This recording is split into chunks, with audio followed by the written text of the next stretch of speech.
आणि म्हणूनच माझा एक आग्रह असतो की ज्या ज्या ठिकाणी ग्रीनरी आपल्याला तयार करता येईल, ग्रीन कव्हर आपल्याला तयार करता येईल, जिथं झाडं आपल्याला लावता येतील, जी काही झाडं आपल्या प्रकल्पामध्ये बाधित होतील ती पुन्हा रिप्लांट कशी होतील हे देखील आपण कटाक्षाने आपण पाहिलं पाहिजे, जेणेकरून हे पोल्युशन बघा, क्लायमेट चेंज, आपलं जे ग्लोबल वॉर्मिंग, या सगळ्यामुळे पाऊस कधी पडतोय, किती आता पर्यंत पाऊस पडत होता, पहिला 6 जूनला पाऊस पडायचा म्हणजे पडायचाच, पण आता थोडं सगळं बदललंय, शेतकऱ्यांना नुकसान होतंय, प्रदूषण वाढतंय आणि या सगळ्यामुळे प्रदूषण कमी करण्यासाठी, निसर्गाचं चक्राचं समतोल राखण्यासाठी आपल्याला प्रोजेक्ट बरोबर, पायाभूत सुविधांबरोबर पर्यावरणावर खूप लक्ष देण्याची आवश्यकता आहे.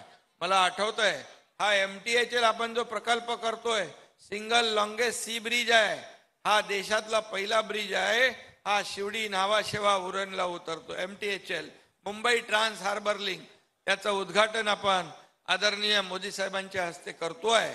तो करत असताना काही NGO, काही प्राणी मित्र, काही लोक, एक्सपर्ट लोक म्हणाले की इथले फ्लेमिंगो इथून पळून जातील. मला आठवतंय त्यावेळेस MMRDK कोण थे आपले श्रीनिवासन होते, त्यांना मी सांगितलं हा इथला एकही फ्लेमिंगो इथून जाता कामा नये.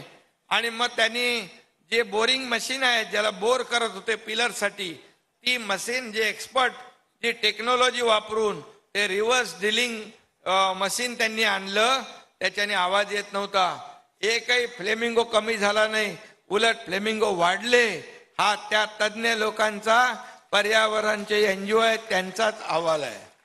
त्यामुळे आम्ही काळजी घेतो, प्रदूषण आपल्या प्रोजेक्ट बरोबर पर्यावरणचा देखील समतोल राखला गेला पाहिजे, यासाठी मी सगळ्यांना मनापासून धन्यवाद देतो. आज खरं म्हणजे आपण इकडे आलेला आहात आणि मी मगाशी म्हणालो की मुंबईचा खरा हिरो कोण आहे, तर मुंबईचा हा सफाई कर्मचारी खरा हिरो आहे मुंबईचा.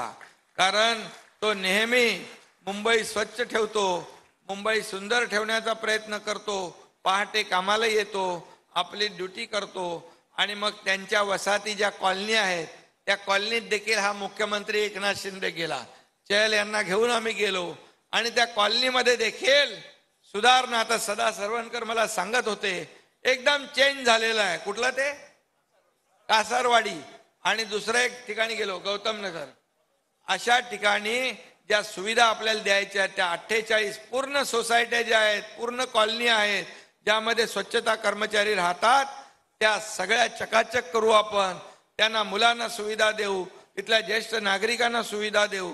आणि त्याचबरोबर मी आयुक्तांना सांगितलं की सफाई कर्मचाऱ्यांचा आपण इन्शुरन्स बंद केला होता, 5 लाखाचा इन्शुरन्स पण सुरू करायला लावला ताबडतोबीने, तो देखील निर्णय आपण घेतला. सफाई कर्मचाऱ्याच्या मुलाला जर उच्च शिक्षण घ्यायचं असेल, त्याला परदेशी जाऊन शिक्षण घ्यायचं असेल, तरी ती देखील योजना आपण मुंबई महापालिकेने सुरू केलेली आहे. कारण स्वच्छता कर्मचाऱ्याचा मुलगा देखील शिकू शकतो, तो देखील होऊ शकतो, इंजिनियर होऊ शकतो, डॉक्टर होऊ शकतो, वकील होऊ शकतो. त्यासाठी पूर्ण खर्च मुंबई महापालिका करेल, अशा प्रकारचा निर्णय पण आपण घेतलेला आहे.